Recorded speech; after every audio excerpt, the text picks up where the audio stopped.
Então, pessoal, na aula de hoje, né, nós vamos falar sobre esse método é, que a gente usa para analisar raios de luz, baseado em matriz de raios, tá? E com essa técnica eu vou mostrar para vocês é, como que a gente pode analisar instrumentos ópticos, né? Falar sobre alguns instrumentos ópticos mais simples. A gente mencionou a lupa na aula passada, né? Que é o instrumento de óptica mais simples que tem, que é uma lente simples, né? Aqui a gente vai analisar com mais calma outros outros instrumentos ópticos, tá? Então, primeiro eu vou falar das matrizes de raio, né? Na maioria dos casos, nós estamos analisando os raios, né, num plano, tá? Então a gente define um plano aqui. A gente define um eixo óptico. Vocês lembram que eu mencionei do eixo óptico, por exemplo, em lentes ou em espelhos esféricos? É o centro, né? Ele passa, ele é um eixo que liga o foco ao objeto de maneira perpendicular à lente ou ao espelho. Pode ser qualquer um deles, mas é um desses. E aí a gente pode definir. E aí a gente tem um raio que está viajando no espaço, né? Se a gente pegar um ponto qualquer aqui, por exemplo, qualquer, a gente vai ver que esse raio tem uma distância x desse eixo óptico e ele tem uma inclinação em relação ao eixo óptico.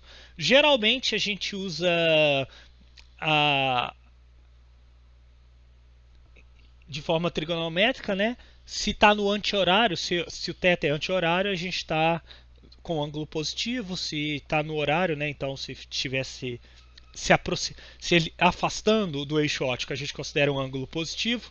Aproximando do eixo óptico, a gente considera que é negativo, considerando que o x é positivo. Então, tanto o x quanto o θ pode ser positivo ou negativo, dependendo de como a gente está lidando com o sistema, né? Se está para cima ou para baixo aqui, né? Então, e veja que esses dois parâmetros são suficientes para a gente definir como o raio viaja no espaço, né? Então eu tenho um raio. Se eu definir a distância do eixo óptico e o ângulo que ele faz, eu defini tudo que eu preciso para caracterizá-lo, né? Então a gente define um vetor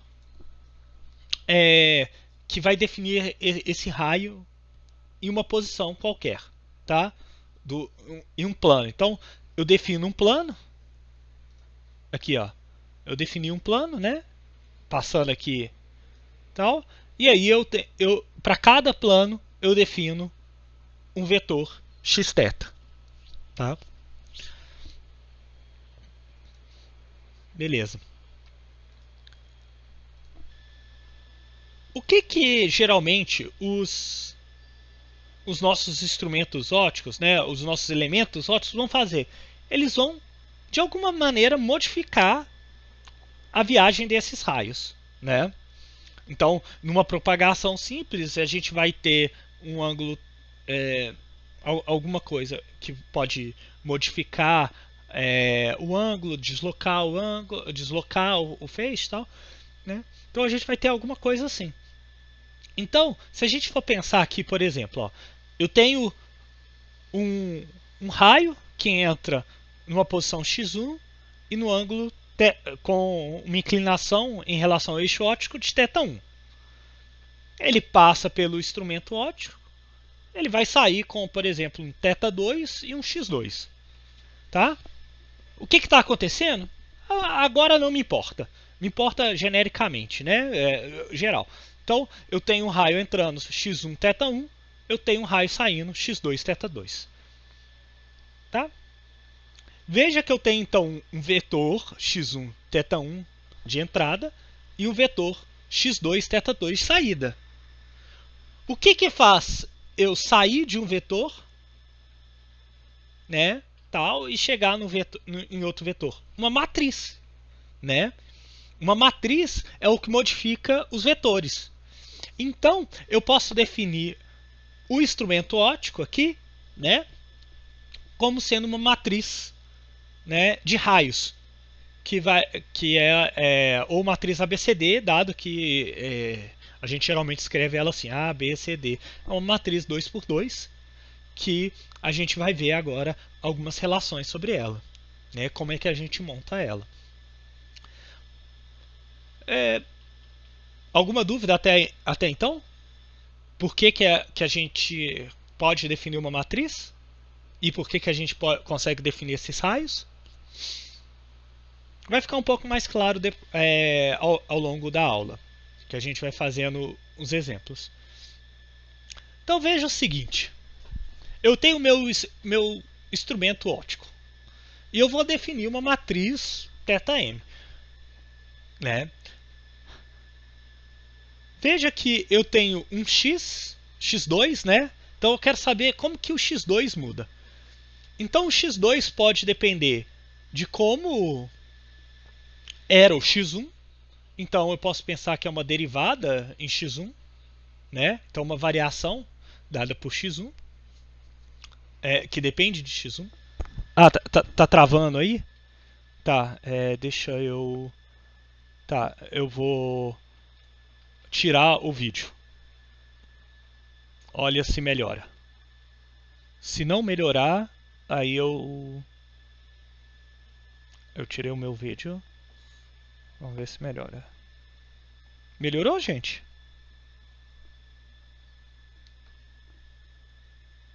Ah, sim. Fechou, então. Vou continuar aqui, então.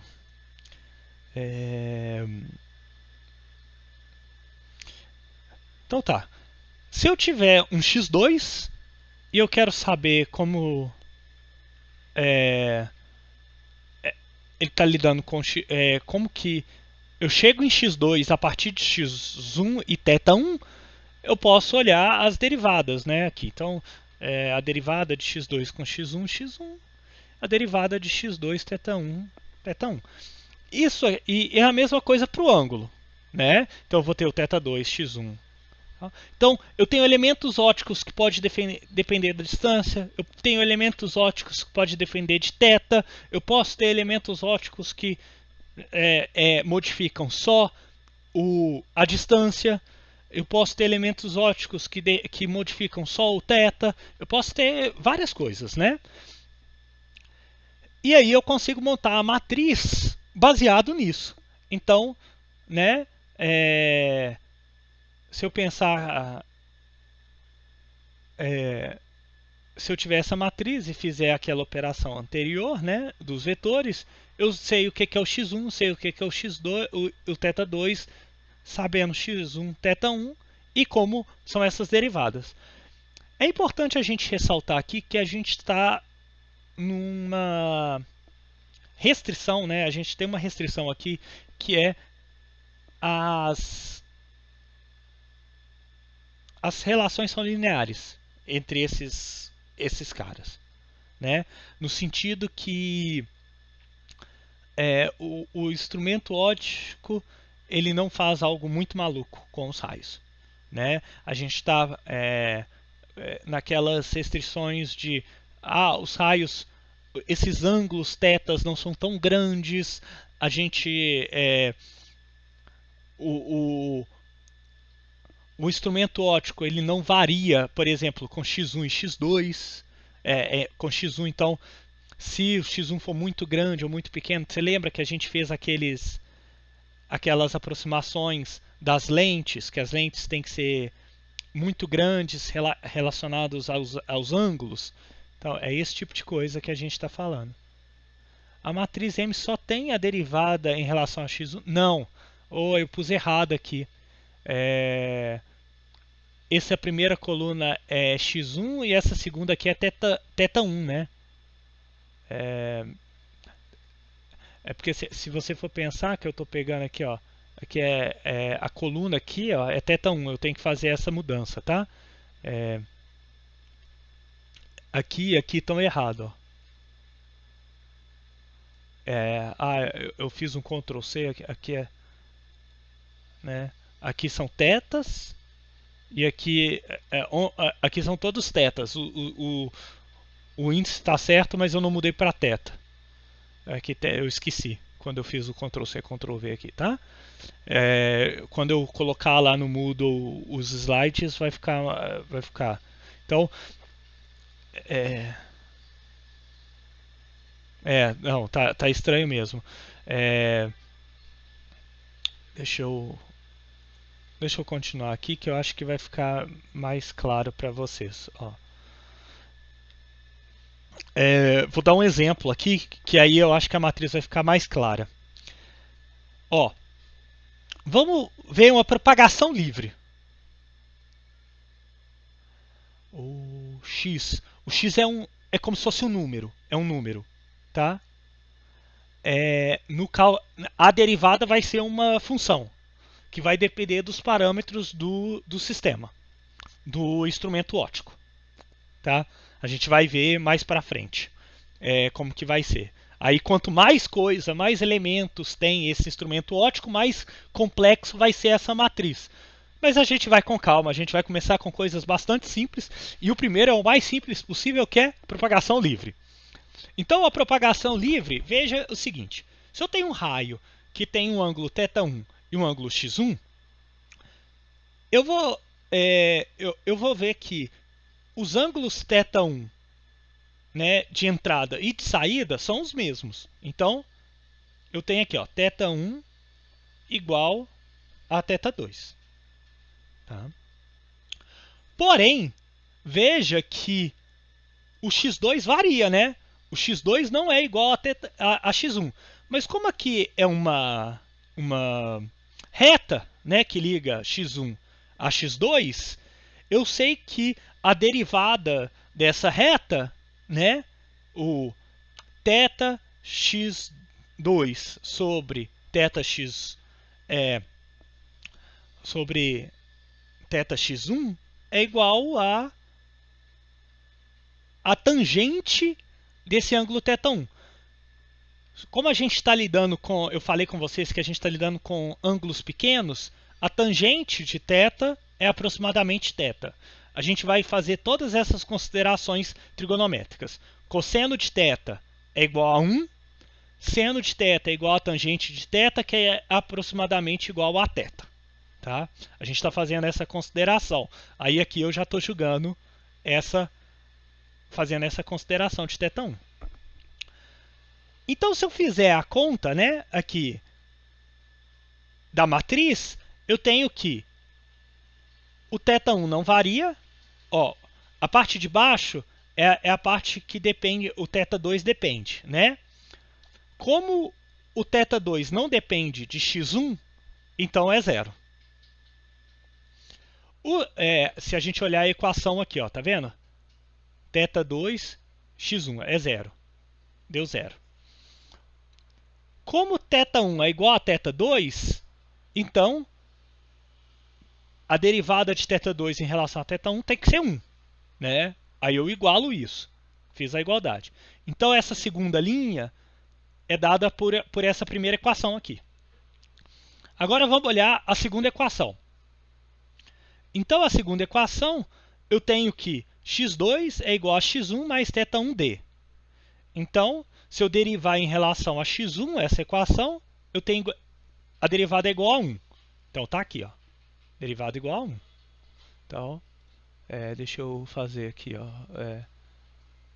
Aqui, ó. A derivada igual a 1. E se eu fizer agora a derivada em relação θ de x2 em relação a θ1, eu tenho que isso aqui é igual a d. Tá vendo? E só para marcar a outra, aqui, ó, o θ2 é esse aqui. Então veja que eu consigo relacionar, né, as derivadas para montar a matriz de propagação livre. Então, o que eu estou dizendo? Qualquer propagação livre, né, é dado por isso aqui. Ficou claro para vocês essa parte? Então, se eu quero saber onde que o raio está, a parte da expressão de x2, tá? Ó, eu vou desenhar aqui um eixo x e um eixo y que vai ficar mais claro. Ó, eu vou considerar um eixo aqui, tá? E um eixo aqui, ó, tá? Voltou a travar. Pera aí que eu vou abrir a porta.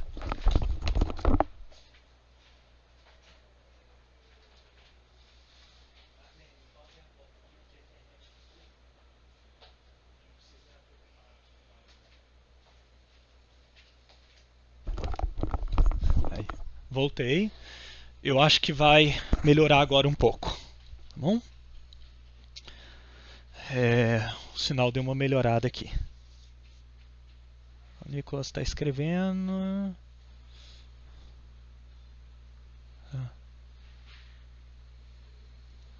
Tá, podemos. Podemos fazer.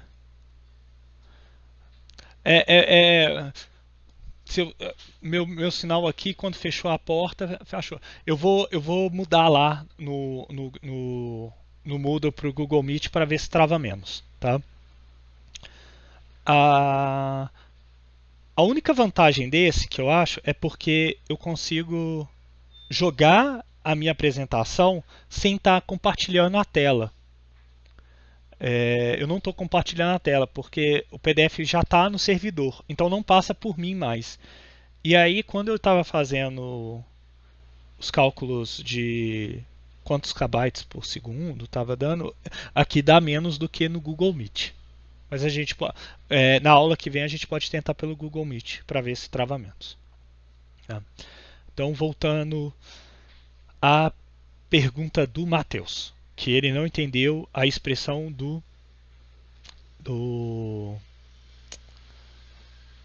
aqui do x1, né?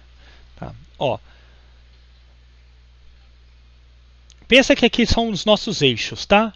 Um eixo, e aqui eu defini uma reta nesse eixo aqui, x e ali do outro z, tá? X aqui e z aqui. Deixa eu...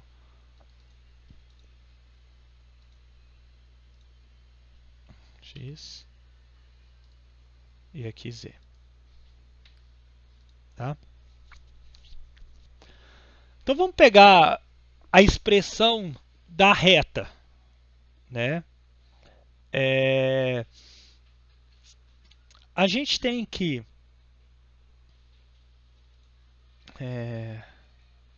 deixa eu pôr aqui, ó. Z vai ser igual a tangente de θ, tá?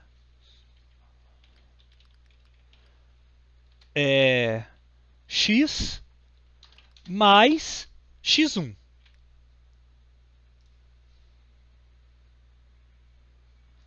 Né? Vai ser algo desse tipo, essa reta.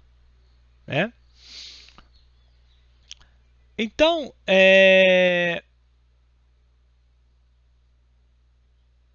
se eu quero saber... então, o x1 está aqui. Agora, para eu saber o x2, é a equação dessa reta, né? Mais é a equação da reta. Então, se eu jogar aqui x2, né, e o z igual a d, eu chego nessa expressão, né? Se eu tiver...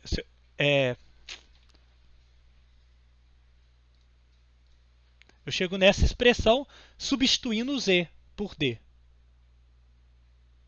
Aí você consegue visualizar essa expressão. aqui o tangente de θ é igual a θ. Tá?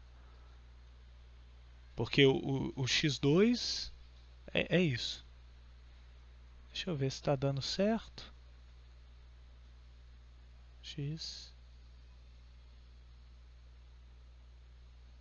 Porque quando eu derivo, eu tenho θ1.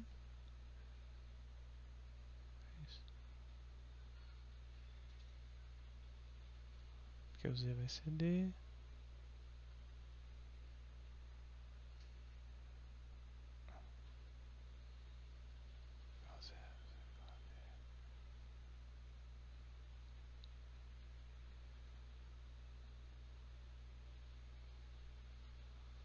Estou perdendo alguma coisa?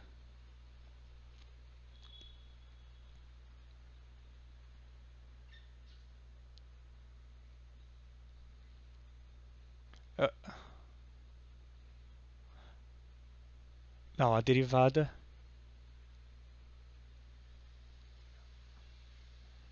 Não,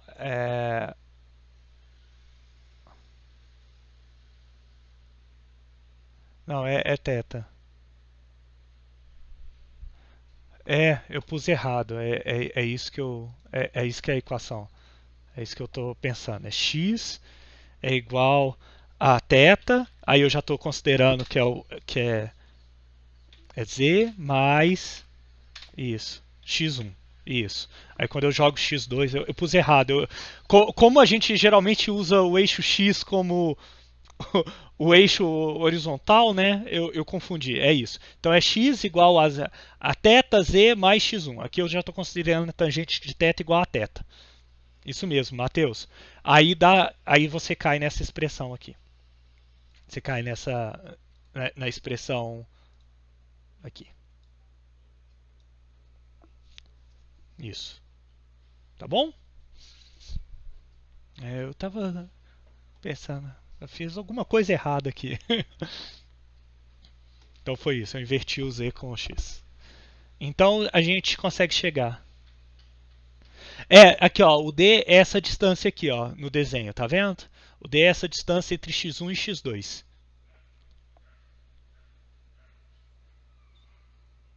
Então se eu estou considerando que o plano que eu considerei aqui é o plano que está em x1, né? Desse jeito que eu montei a equação. Então eu chego na equação da reta. Tá bom? Então eu tenho essa expressão. A gente vai usar ela posteriormente, porque geralmente os instrumentos ópticos têm distância entre lentes, ou distância entre onde está o objeto e a lente. A gente vai usar isso para a gente analisar os instrumentos ópticos. Tá? A gente também consegue analisar a lei de Snell. Vamos pensar na lei de Snell. O que é a lei de Snell? A lei de Snell é eu tenho um ângulo θ1 em x1, e aí eu vou ter na interface, a interface que muda o meu é onde acontece a lei de Snell. Então, eu tenho que olhar só a interface. Então, quando eu vou montar a matriz de raios da lei de Snell, eu estou olhando a interface, né? O raio não quebra, ele é contínuo. Ele muda a direção, né? Mas ele não fica descontínuo, né? Ele não tem uma distância entre o raio de entrada e o raio de saída, né? Então, no ponto da interface, x1 é igual a x2, né? O raio de entrada e o raio de saída. E aí, eu estou considerando ângulos pequenos novamente, pessoal. Então, se eu considerar ângulos pequenos, eu tenho que n2 θ2 é aproximadamente n1 θ1. Veja que eu substituí na lei de Snell o seno de θ por θ. Tá? Por que eu fiz isso? Lembra que eu falei que as matrizes de raio só valem quando a gente está lidando com instrumentos que estamos considerando relações lineares entre os parâmetros de entrada e os parâmetros de saída. Se eu tiver a lei de Snell completa com seno, a gente não tem essa relação linear, né? Entre os ângulos de entrada e de saída. Então vamos lá.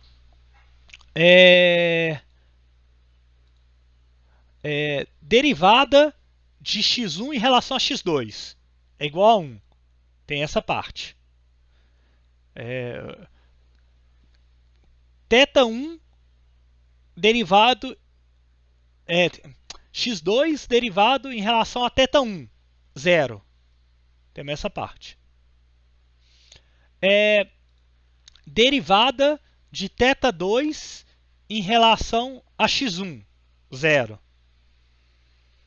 θ2 em relação a x1, derivada n1 sobre n2. Né? Montamos a matriz. Então, temos a nossa matriz que nos dá a lei de Snell. Tá bom? Ficou claro para vocês? Essa parte? Beleza.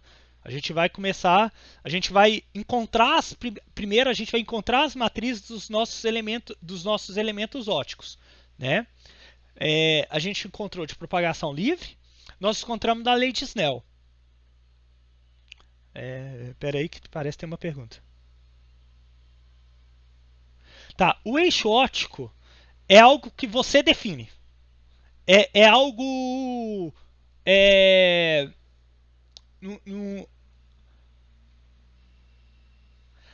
por que a lei de Snell? Tá. O eixo óptico é algo que você define. É um eixo que você define para você fazer a análise do seu sistema. Não tem. É arbitrário. É arbitrário, tá? Porque lembra que se você sempre consegue deslocar o sistema, e como a matriz são derivadas, né? Então esse deslocamento entre x1 e x2 vão subir, né? Porque é um parâmetro constante. Vai aparecer x1 mais um ΔX e um x2 mais ΔX. Como a gente está lidando com coisas lineares, os ΔX cortam sempre. Tá bom? Porque eles são constantes. Então a gente não precisa se preocupar.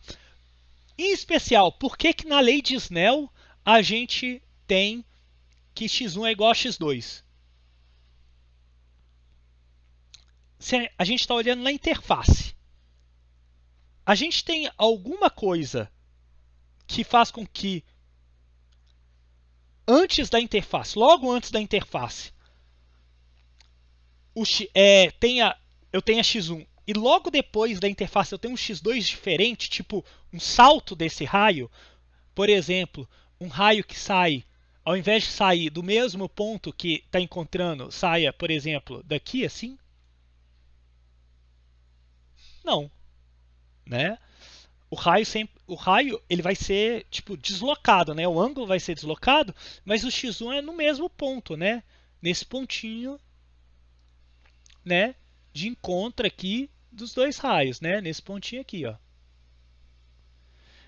Por ele ser nesse pontinho, quer dizer que nós temos que x1 é igual a x2. A gente só tem a quebra, a modificação do ângulo do raio. Mas a gente não tem um deslocamento do raio, por exemplo, dele saltando lá para cima. Então, por isso que x1 é igual a x2 nessa situação. Tá? Ficou claro?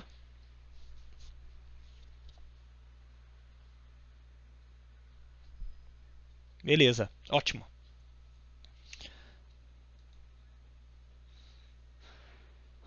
Vamos lá. A gente tem... Vamos agora analisar a lente. A gente tem aqui uma lente infinitesimal. Você lembra que a gente fez aquela consideração das lentes muito finas? A gente tem a lei das lentes. A lei das lentes, né? 1 sobre D1 mais 1 sobre D2 é igual a 1 sobre F, usando esse desenho, né? D1 é a distância, por exemplo, ao objeto, e D2 é a distância até a imagem.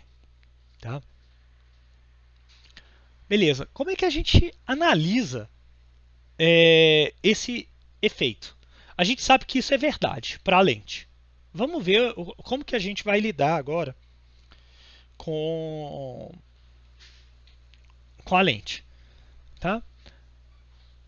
Vamos montar a matriz do sistema inteiro. Do sistema inteiro, eu tenho que fazer, se eu estou em x1 aqui, né, tô nesse plano aqui, o plano onde está o objeto, eu tenho que pegar o raio, né, um raio qualquer, deslocar ele até a lente, aí a lente vai fazer alguma operação que eu desconheço ainda, tá? E depois eu vou ter novamente o raio se propagando da lente até a imagem, tá? Então eu tenho três matrizes que eu vou analisar. Então eu vou quebrar a minha análise em três matrizes. Uma que é o do deslocamento, D1, uma da matriz, que eu não sei o que é ainda, e uma do deslocamento da lente ao objeto. Então eu consigo escrever uma matriz M aqui, sendo dessa forma. Lembrando que eu tenho que atuar em ordem. Eu tenho que respeitar a ordem dessas coisas. Então, eu primeiro atuo D1, depois eu atuo MF e depois eu atuo MD2. Tá bom? Então, vamos atuar. Tá? Eu quero saber qual que é a matriz de MF. Uma das coisas que a gente sabe da lente é que acontece algo semelhante à lei de Snell, que x1 é igual a x2. Aqui quebrou, mas aqui ó, x2 igual a x1. Então, eu tenho que A, que é a derivada de x2 em relação a x1, é igual a 1. E eu tenho que o B, que é esse parâmetro aqui. Então, ó, A é aqui. E o B é aqui, ó, que é a derivada de 0. Então, eu sei duas partes já da matriz. Ótimo. Vamos ver as outras. Né? A gente tem que encontrar as outras. E aí a gente vai analisar. Ó. Vamos analisar como que para poder, a gente pode olhar os extremos. Vamos olhar os extremos, como é que fica. Eu tenho D1 tendendo a infinito. Tá? Então eu vou jogar D1 tendendo a infinito, quer dizer que o θ1 vai para zero. Que ele vai ficar paralelo ao eixo óptico. Tá? Se eu fizer isso, tá? O θ2 ele vai ser aqui, ó. O θ2 se é paralelo, ele vai ser uma tangente de x1 sobre d2. Tá? Se eu pegar esse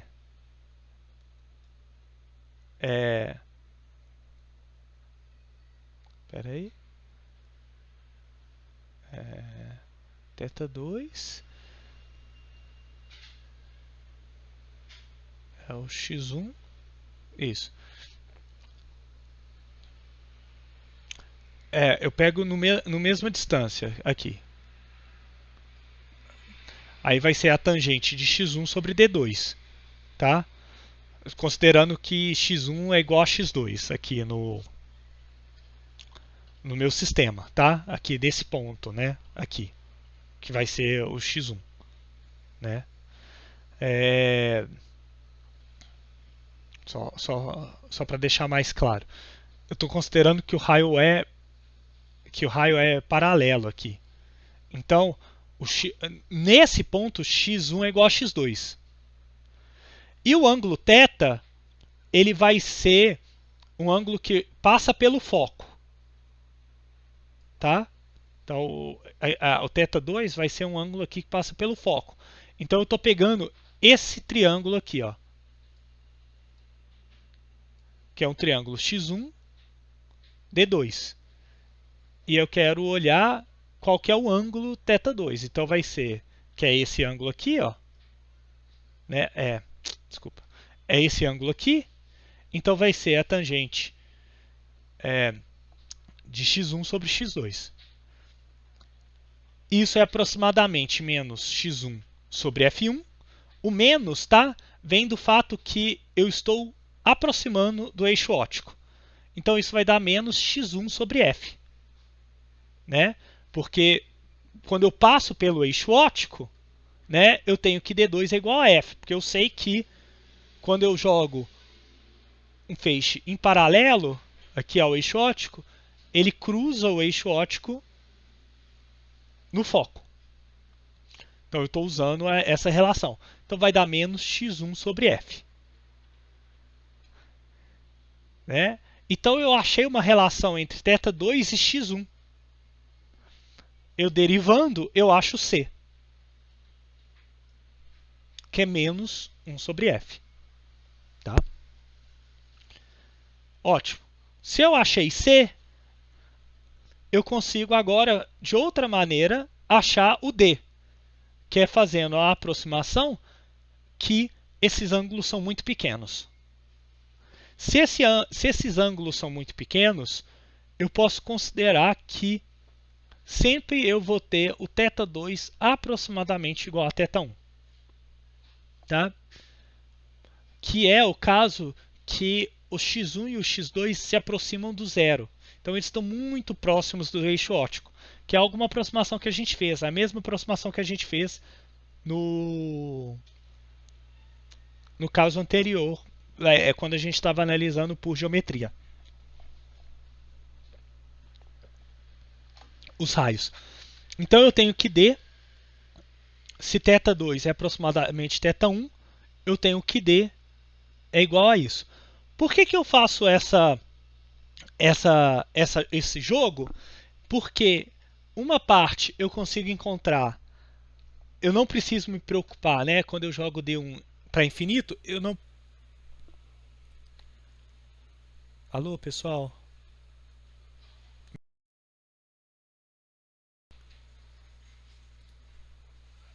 Vocês estão me escutando?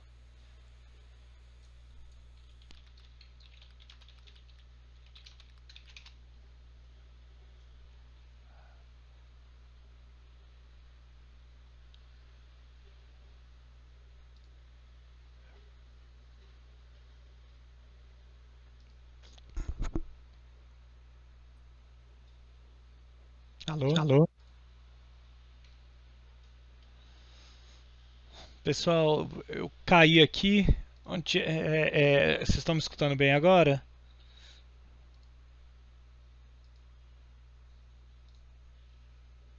Tá. É, eu parei aonde?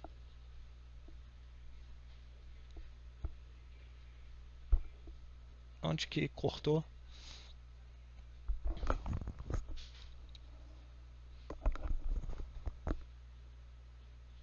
Ah, tá. Explicação do D. Tá. Vamos voltar lá. O D, eu estou fazendo um outro extremo, que é eu estou fazendo a aproximação que x1 e x2 são aproximadamente zero. Que é uma aproximação que a gente também fez com os raios, que os raios são muito próximos do centro da lente, né? Que a gente considera que a lente é muito grande, né? Então, eu tenho que, nesse caso, quando x1 e x2 são aproximadamente zero, θ1 é igual a θ2. Então, a derivada dessa situação é igual a 1. Tá? Por que eu faço essas aproximações aqui de D1 tendendo a infinito e x1 e x2 tendendo igual a zero? Para eu separar as relações entre x1, entre como que o θ2 varia em relação à posição de x1 e em relação ao ângulo. Tá? Então, quando eu for olhar o intermediário, vai ser o conjunto das duas. E aí, na matriz, vai me dar exatamente essa, o conjunto das duas. Então, para o x1, né, dependendo da posição do x1, eu vou ter menos 1 sobre f. E dependendo do θ eu vou ter essa igualdade. Tá? Então, montando essa matriz, eu tenho, achando A, B, C e D, eu tenho a matriz da lente, que é dado por essa matriz aqui. 1, 0, menos 1 sobre F, 1. Acabou. Tá? Alguma dúvida? Não sei se o raciocínio ficou muito picado dado a mudança que eu caí.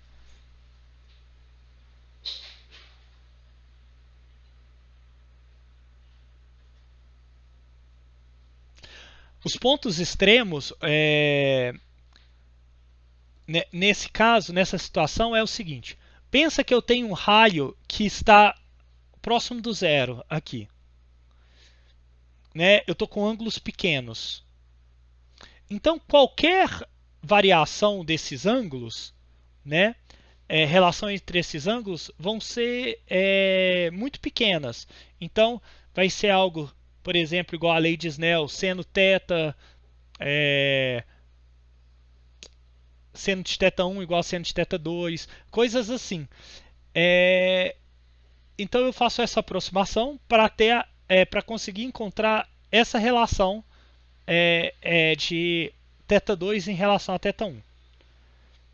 E como eu estou com essas distâncias muito pequenas, eu posso aproximá-las de zero, então eu retiro a dependência pela distância x1. Então eu consigo analisar só x2. E quando eu estou fazendo o d1 igual a zero, eu tiro a dependência em relação a x1.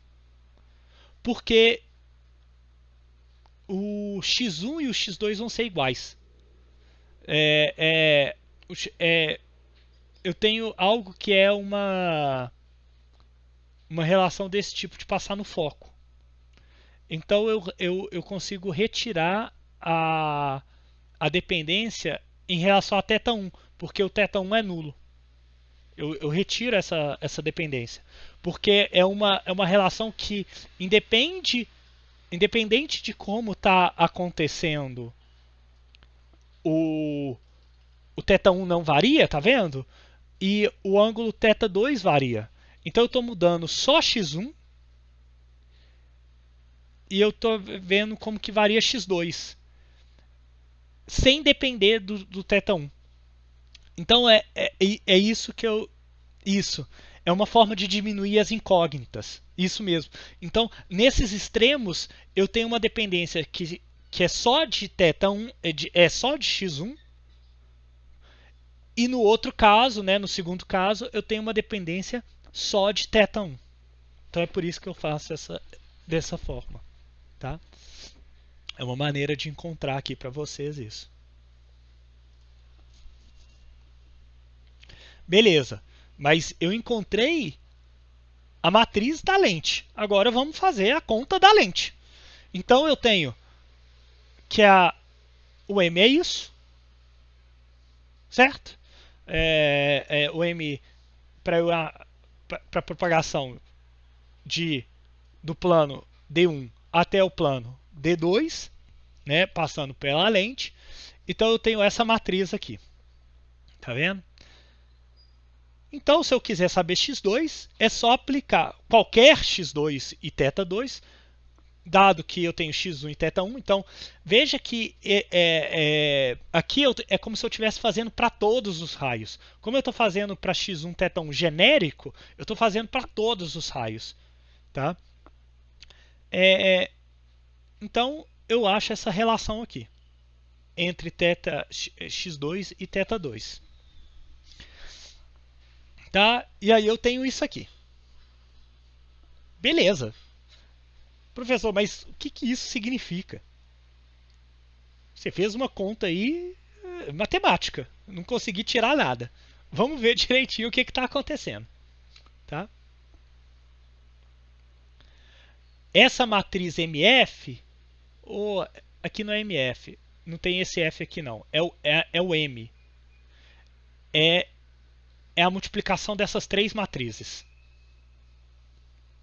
É a multiplicação dessas três matrizes. Tá? Vai me dar isso aqui. Então, eu estou pegando um raio qualquer que sai. Essa matriz M vai me dar qualquer matriz que sai desse plano, né? D1 de uma posição x1 qualquer, e vai até o plano D2 para um x2 qualquer. Tá? Então eu tenho isso aqui. Vamos olhar algumas considerações, tá? Vamos ver se x1 igual a quando x1 e θ1 é igual a zero. A gente tem x2 igual a θ2 igual a zero, que é o esperado, né? Se está passando por uma lente, né? Eu estou passando pelo meio do eixo óptico, nada acontece. Eu levo direto. Tá? Agora vamos pensar se θ1 é igual a zero. O raio é incidente. Né? Então, eu pego essa equação aqui e jogo θ1 igual a zero. Então, está vendo que todo esse primeiro termo some. Esse termo aqui some. Esse termo aqui some. Quando θ1 igual a zero. Então, sobra isso aqui. Se eu estou olhando no eixo óptico, onde x2 é igual a zero, eu tenho que isso aqui tem que ser zero. Então, eu tenho D2 igual a F, que é exatamente o que a gente espera que aconteça, né? Se a gente entra com raio paralelo, eu tenho que passar no foco. Então, eu só estou mostrando que esse conjunto de matrizes vão nos retornar a equação igual a equação da nossa as relações dos raios que a gente usou para achar a lente, né? Aquelas relações que a gente usa na geométrica. A gente tem que recuperar aquilo. Então, aqui eu estou mostrando para vocês que a gente recupera. Tá? E onde que está a posição da imagem? Como é que eu sei onde que vai formar a imagem, dado que D1 e D2 é genérico? Tá? É genérico onde os pontos se cruzam. Onde os pontos se cruzam? Quando ΔX2, Δθ1 é igual a zero. Tá? Isso é onde eles se cruzam. Mas, professor, por quê? Por quê? Pensa o seguinte. Independente do que está acontecendo,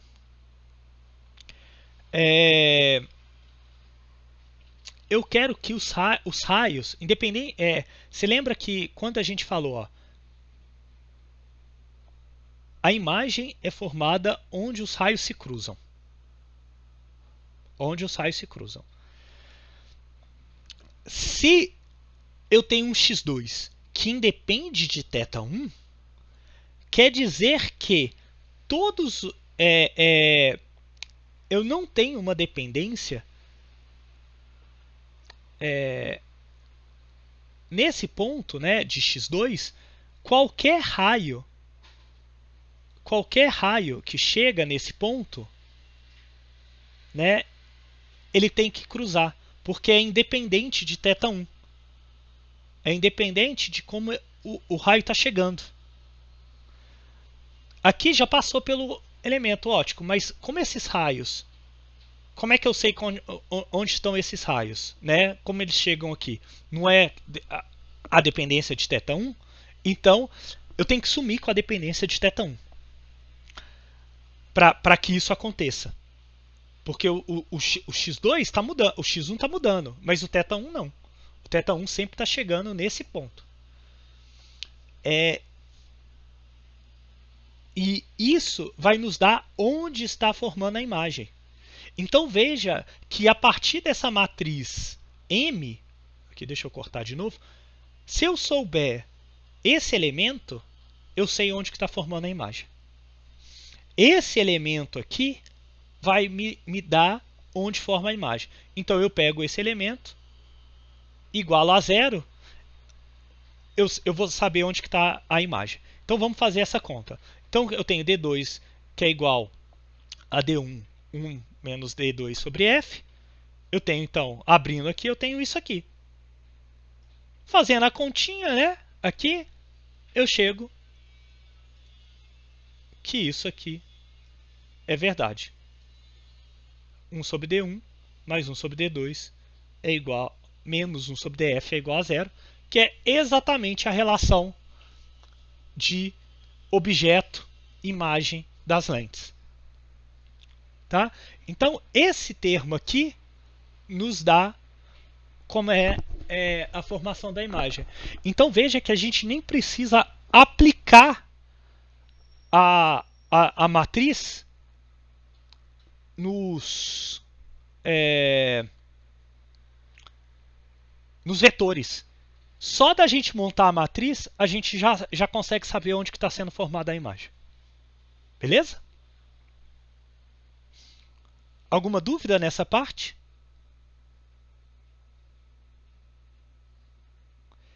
Ficou claro porque esse termo aqui, o termo B, ele nos dá a relação da formação da imagem? Essa é uma parte importante aqui nesse... Tá bom. Tranquilo. Vamos lá. Eu vou pegar 2 raios aqui, só para a gente ter ideia do que está acontecendo. Tá? Eu tenho esse raio que está... Vamos pôr esse raio aqui, θ1, θ2. Tá? E eu vou pegar um raio qualquer. Eu vou pegar outro raio. Se eu estou formando a imagem, ó, eu saio de x1, eu passo pela lente e eu vou cortar aqui. Você concorda? Vai cortar aqui. Ó. Se eu pegar outro raio qualquer, deixa eu mudar a cor. Eu saio daqui, vai para a lente e eu passo por aqui.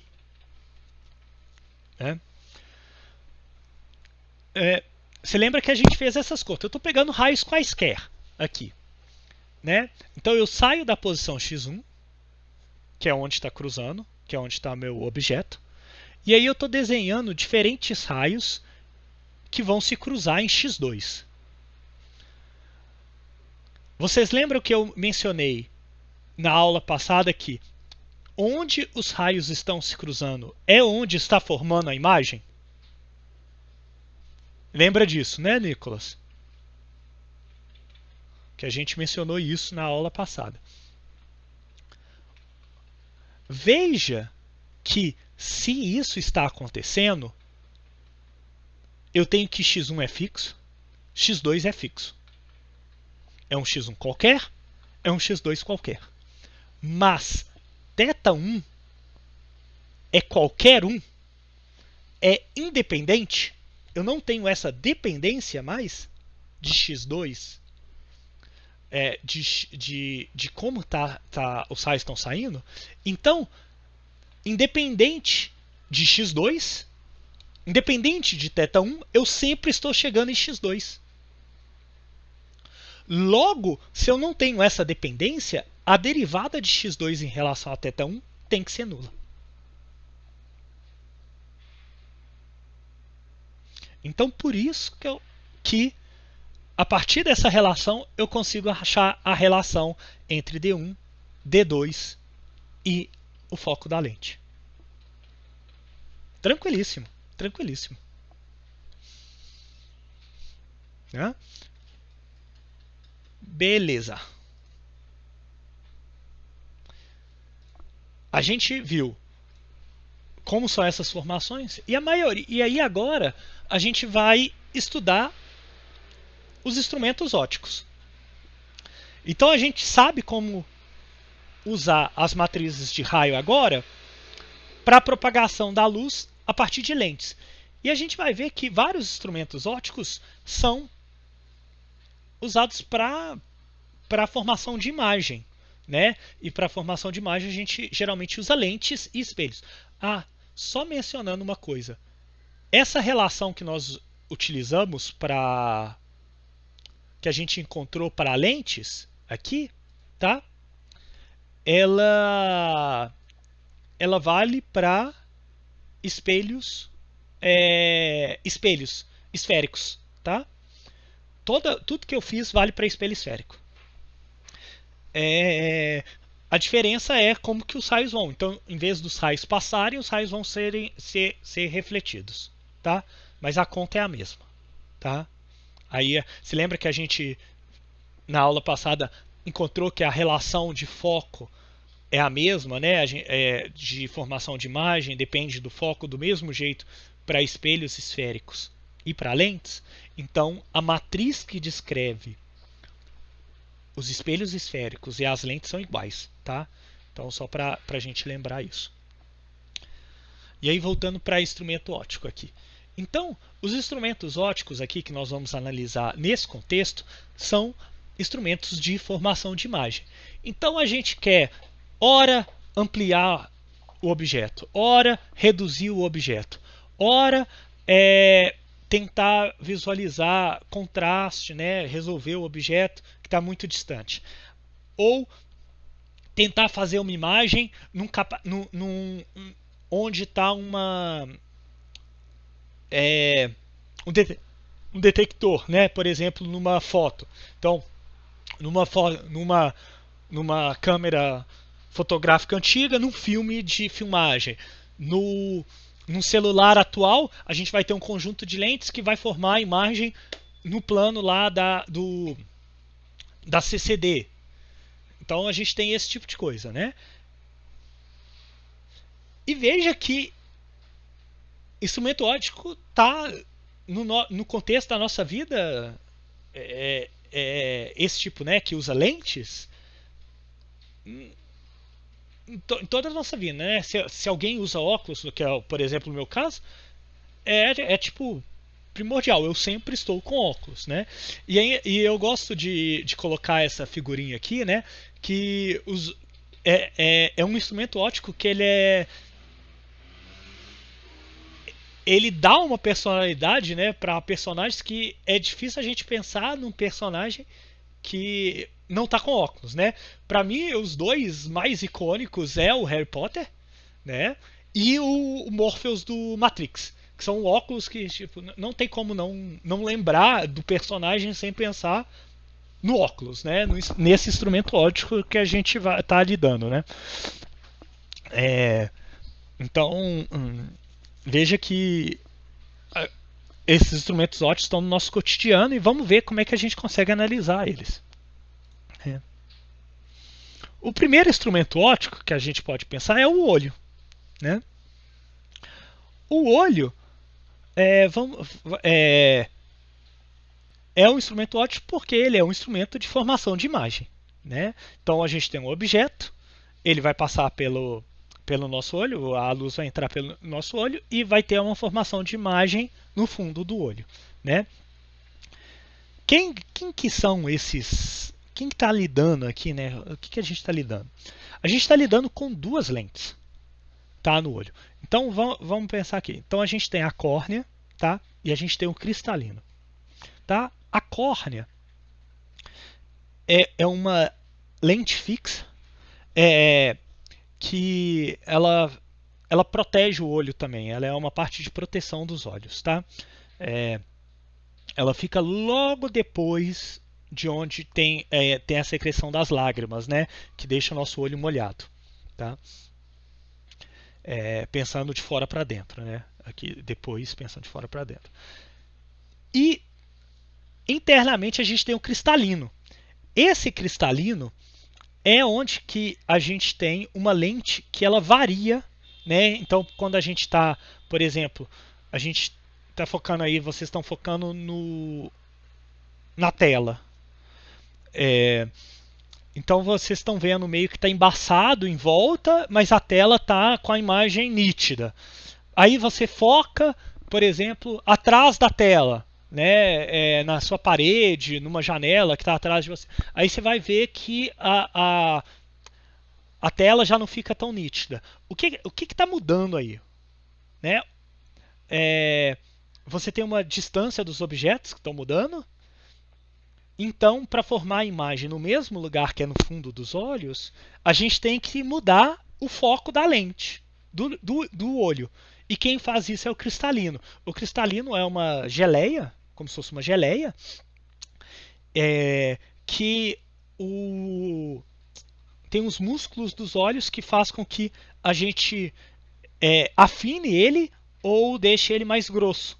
Isso faz com que a gente mude o foco do cristalino. Então, o que a gente consegue fazer essa visualização é exatamente por causa disso, em diferentes focos. A gente tem um limite, tá? O limite de foco para a gente ver uma imagem é por volta de 15 centímetros do olho, tá? Vocês podem fazer o teste depois vocês vão aproximando, vai chegar num ponto que vocês que está tão próximo do olho que vocês não vão conseguir focalizar e ver a imagem nítida. É interessante vocês fazerem com algo que tem escrito, que fica mais fácil, como se fosse um teste de visão de óculos, tá? E aí a gente tem o fundo do olho, né, que é a retina, que é onde está. Ah, legal. Deixa eu abrir aqui para ver. Ah, legal. É isso mesmo. Que a gente não consegue. Muito legal essa. Deixa eu pôr aqui para vocês.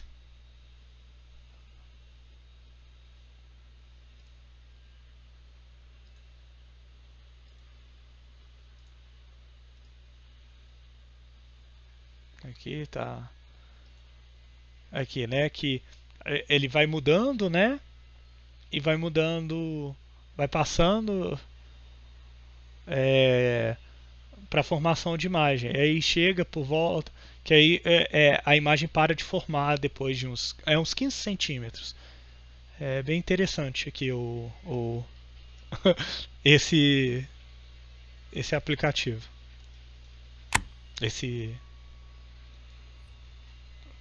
Valeu, Welder.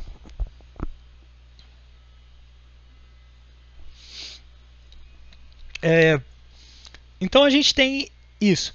Então, se a gente está pensando que a córnea e o cristalino formam uma lente, né, uma lente efetiva, vamos fazer a conta.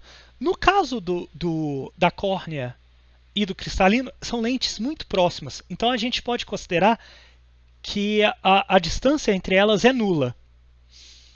Então, o que eu vou fazer é o do cristalino, que é o FC', tem um foco de FC', que é o variável, e o FC, que é o da córnea, que é um foco fixo, que tem um foco fixo. É uma lente de foco fixo.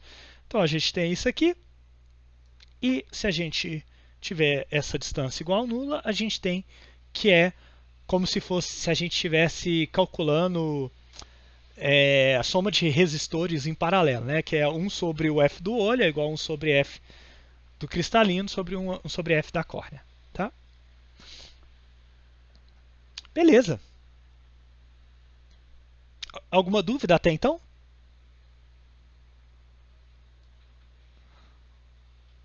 Ah, legal. Depois eu vou dar uma olhada e talvez fazer até uma listinha de simulações desse site para vocês terem uma ideia. Vamos ver essa aqui.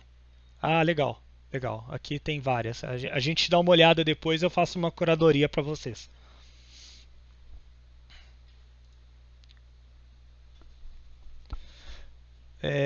Beleza. Porém, a gente tem alguns problemas de visão, né? Que podem ser corrigidos, né? Por óculos, né? Ou lentes de contato. No caso, os dois mais comuns é o míope que a formação da imagem, né, aqui tem algum erro na córnea, geralmente, que a formação da imagem ela não a imagem é formada um pouco antes da retina. Então, a gente não tem uma formação nítida da imagem. Já isso geralmente afeta objetos que estão muito distantes. Já o hipermétrope, a formação da imagem é posterior ao olho. E aí, geralmente, o que a gente tem é que a gente não consegue ver de perto. Tá?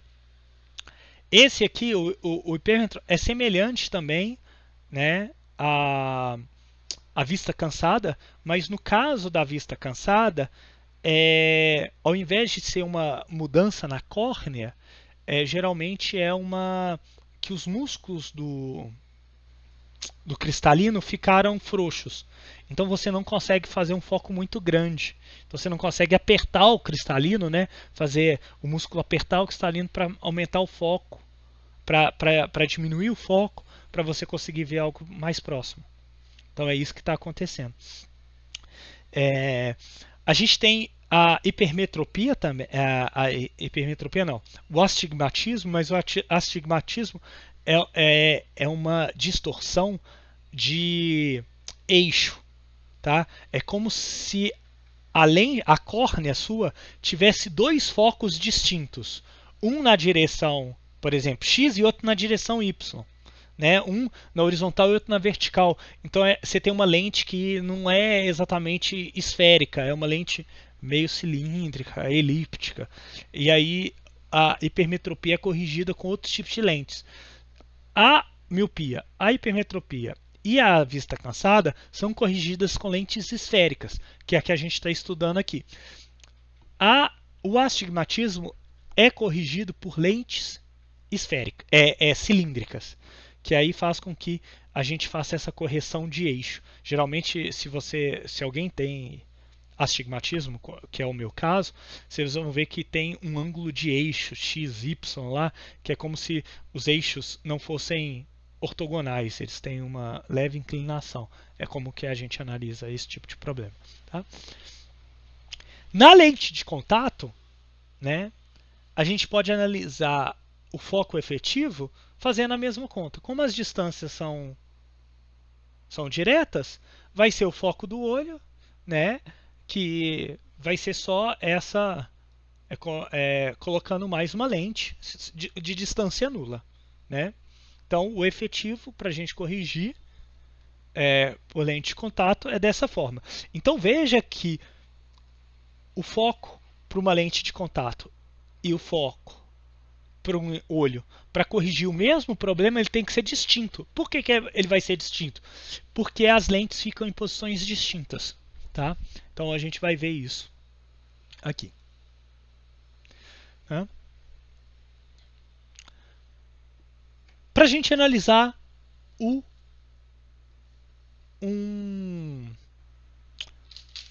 óculos, né? Como que vai ser a formação da imagem na retina de um olho, dado que a gente está usando um óculos, a gente tem que levar em consideração a distância entre o foco, entre o óculos e o olho, né? O cristalino e a córnea. Tá? Então aqui eu vou considerar que F1 e F2 genérico, tá? E a gente tem uma distância, duas lentes, F1 e F2, e uma distância D. F1 vai ser, como o objeto está aqui em Z1, então a gente tem o foco F1 sendo o foco do óculos, o F2 sendo o foco do cristalino mais a córnea. E aí a gente faz essa continha aqui. Né? A gente quer saber o foco efetivo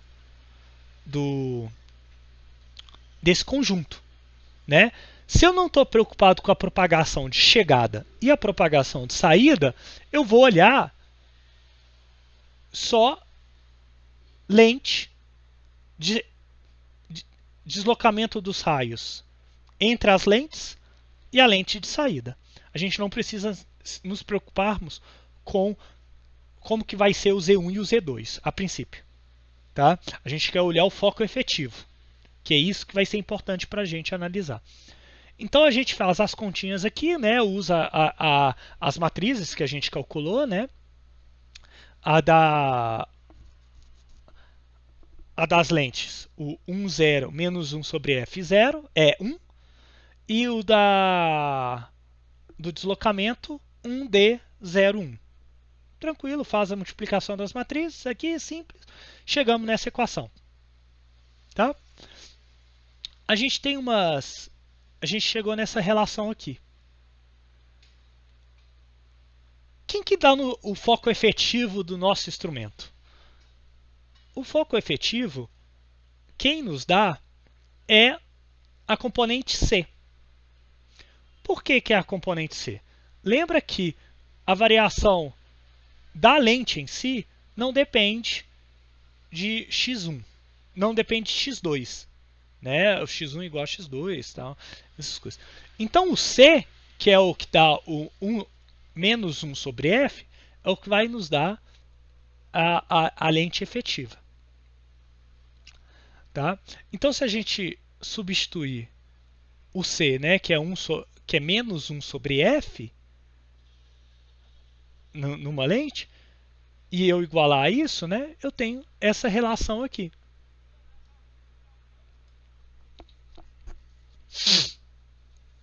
E isso é minha lente efetiva. Tá? Agora considerando uma distância d entre as lentes.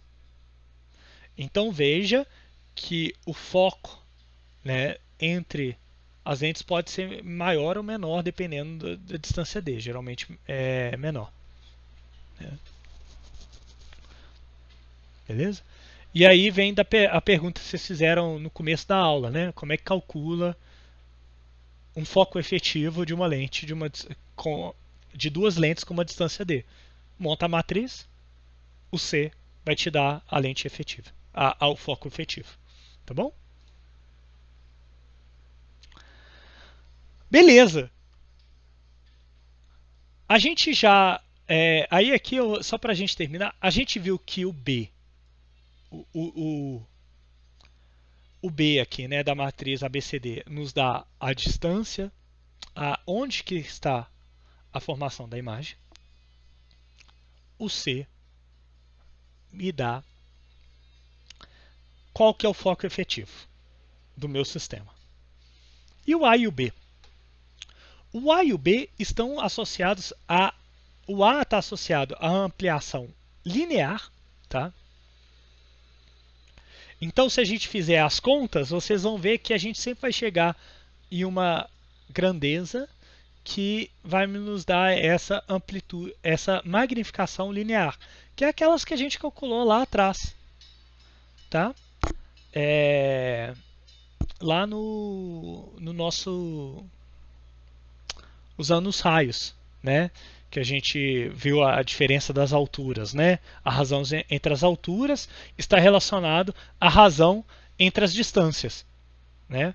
E aqui o delta x2 a derivada de x2 em relação a x1 é exatamente essa relação entre, né, a x2 sobre x1, considerando que a gente está numa relação linear, né?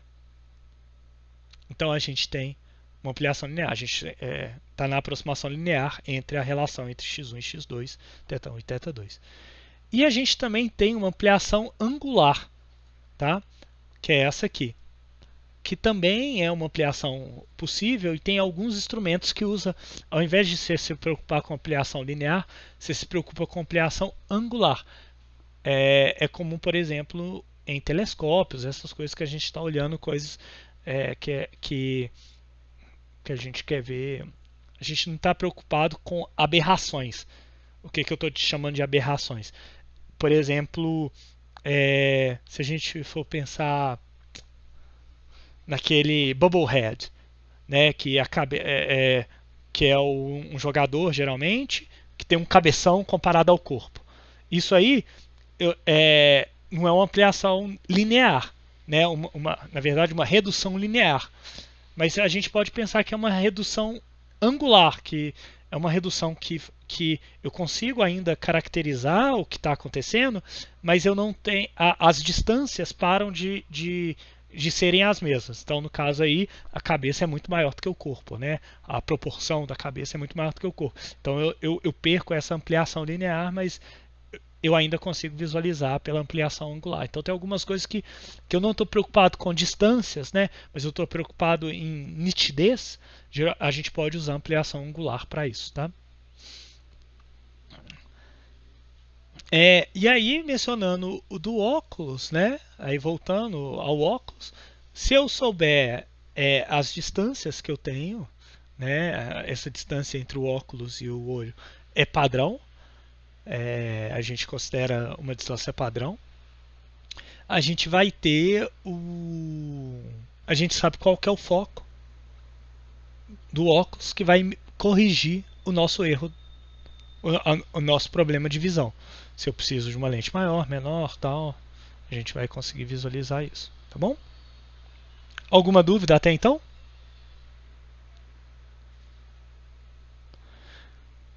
Então veja que essa matriz ABCD ela tem muita informação, porque ela junta tudo que a gente precisa saber, né?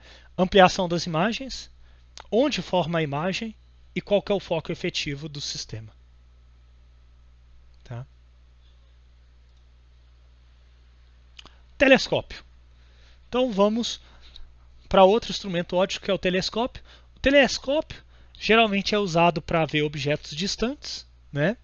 Que a princípio a gente não conseguiria ver a olho nu. Né? Como é que. Então, se a gente está olhando para objetos distantes, a gente está falando que Z1, aqui ó, se a gente pegar, né, aqui tá indo para infinito. E geralmente os telescópios são formados por duas lentes, há uma distância D entre elas, e a gente quer ver o objeto também, a imagem sendo formada no infinito. Tá? Para que isso seja verdade,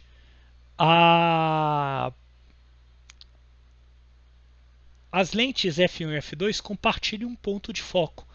Então essa relação aqui é respeitada. A distância entre as lentes é igual a F1 mais F2. Tá?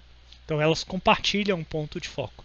Então, se a gente for ver essa imagem aqui, tá vendo? A gente tem que entra em paralelo ao eixo óptico na primeira lente, na lente que a gente chama de objetiva, aí vai ao foco. E do foco chega na segunda lente, que a gente chama de lente ocular, para sair em paralelo. Tá vendo? Então é isso que está acontecendo. Como que isso acontece? Quando elas compartilham um foco. Tá? Então se a gente quer achar a matriz que define o telescópio, nós vamos ver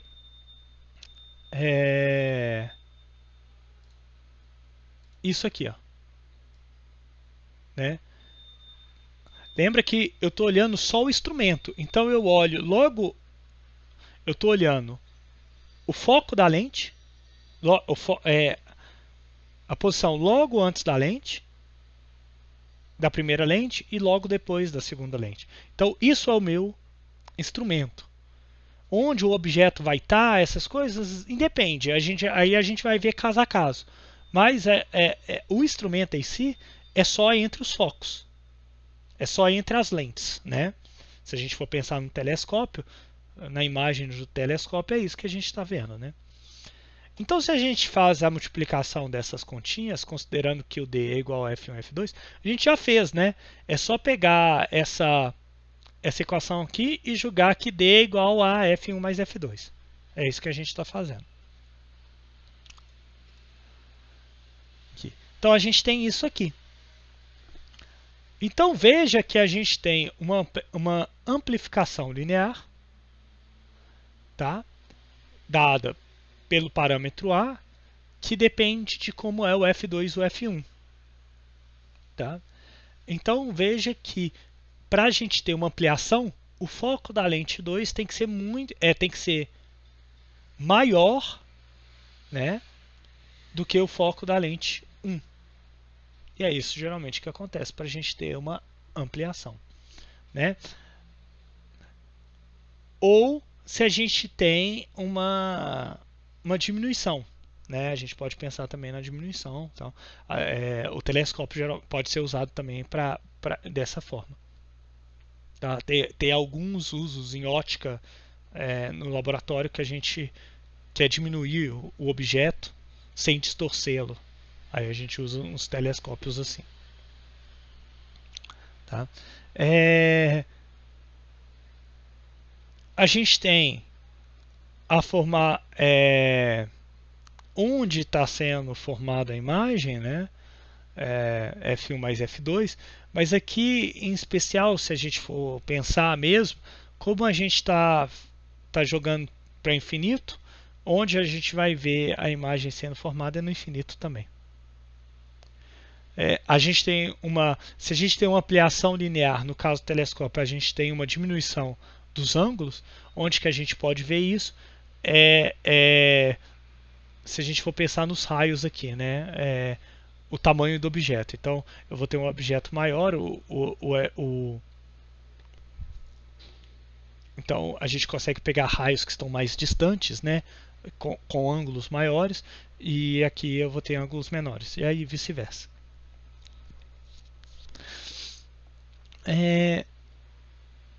E tem alguns telescópios que pode ser montado por espelhos, tá? Por exemplo, o periscópio de um submarino. Então, você troca duas lentes por dois espelhos côncavos aqui, e aí você tem a mesma estrutura, tá? Aí eles compartilham foco. Você pode, se eles tiverem foco semelhante, a gente não tem aumento, a gente só tem a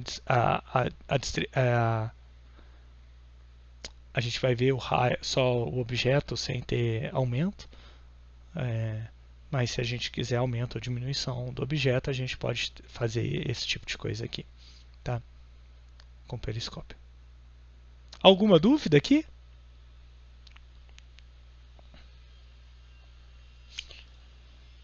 Outro instrumento óptico muito comum é o microscópio, né? O microscópio, a gente tem também são duas lentes, é formado por duas lentes, uma lente ocular, uma lente objetiva, mas a gente tem uma estrutura diferente, porque no telescópio o objeto sempre está no infinito. No microscópio, a gente geralmente tem uma placa aqui, né? E a gente pode movimentar essa distância entre a placa, tá? Da placa à lente. Então, o microscópio em si, a gente considera que o instrumento óptico é o conjunto inteiro aqui. Z1, F1, a distância entre as lentes, que é D, e F2. Tá bom? Então a gente tem que o microscópio vai ser dado por essa multiplicação de matriz, que é propagação em Z1, a lente F1, a propagação em D, a lente F2. Tá bom? A gente fazendo essa conta, a gente chega nisso aqui. Tá? A gente chega nessa relação aqui. Então essa é a matriz do microscópio. Mas vamos ver com mais calma o que está acontecendo. Fica faltando menos aqui nesse F1, tá? Tenho quase certeza. Veja que a gente pode ter uma ampliação linear, tá? Que depende da distância entre as lentes e o foco da primeira lente. Uma das coisas importantes que eu esqueci de mencionar, que eu fiz uma consideração aqui, que o foco da lente F2 ela está posicionada onde a lente f1 forma a imagem. Tá? Então, se a gente for ver nesse objeto aqui, ó, a gente tem a objetiva, né, o objeto, aí a objetiva forma a imagem aqui. Aí essa lente, a ocular, vai estar com o foco em cima do objeto. Tá? Que aí é para a gente ver um objeto grandão aqui. Tá? Então é isso que está acontecendo aqui. A gente geralmente considera, tá, que a gente tem uma amplificação linear aqui, né? Então veja que essa amplificação linear depende de f1, tá? Aqui é uma ampliação que depende dessa distância d e de f1. Aqui vejam que para um d muito maior, se eu quero uma ampliação grande, o d vai ser maior do que f1, tá? Como esperado, né? Porque a imagem está sendo formada aqui no meio, entre as duas lentes.